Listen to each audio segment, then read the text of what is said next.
My brothers and sisters, Mes frères et sœurs, mon cœur déborde à la fin de cette conférence. Nous avons ressenti l'Esprit du Seigneur en grande abondance.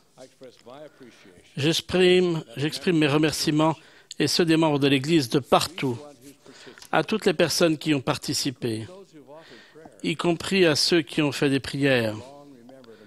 Puissions-nous nous rappeler les messages que nous avons entendus. Quand nous recevrons les numéros de l'Ensign et du Nyona, qui contiendront ces messages par écrit, puissions-nous les lire et les étudier. Une fois encore, la musique de toutes les sessions a été magnifique. J'exprime ma reconnaissance personnelle envers les personnes disposées à nous faire profiter de leurs talents. Elles nous ont touchés et inspirés. Nous avons soutenu en levant la main des frères qui ont été appelés à des nouveaux postes pendant la conférence. Nous tenons à ce qu'ils sachent que nous sommes impatients d'œuvrer avec eux dans la cause du Maître. J'exprime mon amour et mon estime à mes conseillers dévoués, les présidents Eyring et Uchtdorf. Ce sont des hommes d'une grande sagesse et d'une grande compréhension. Leur service est inestimable. J'aime et soutiens mes frères du Collège des 12 apôtres. Ils servent avec une très grande efficacité et ils sont entièrement dévoués à l'œuvre.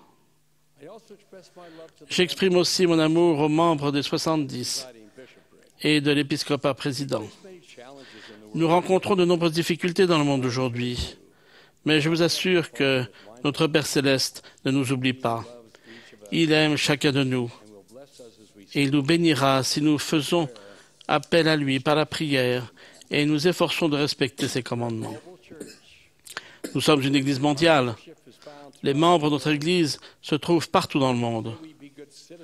Puissions-nous être de bons citoyens du pays dans lequel nous vivons et de bons voisins dans notre collectivité, en nous tournant vers les personnes d'autres confessions comme ceux qui font partie de la nôtre. Puissions-nous être des exemples d'honnêteté et d'intégrité partout où nous allons et dans tout ce que nous faisons. Mes frères et sœurs, merci de vos prières en ma faveur et en faveur de toutes les autorités générales de l'Église. Nous sommes profondément reconnaissants de tout ce que vous avez fait et continuez à faire pour promouvoir l'œuvre du Seigneur. Soyez prudents en rentrant chez vous. Que les bénédictions du ciel accompagnent chacun de vous. À présent, avant de partir ce soir, je tiens à exprimer mon amour du Sauveur et ma reconnaissance pour son grand sacrifice expiatoire pour nous. Dans 3 semaines, toute la chrétienté célébrera Pâques. Je crois que nul d'entre nous ne peut concevoir toute la portée de ce que le Christ a fait pour nous à Gethsémani. Mais chaque jour de ma vie, je suis reconnaissant de son sacrifice expiatoire pour nous.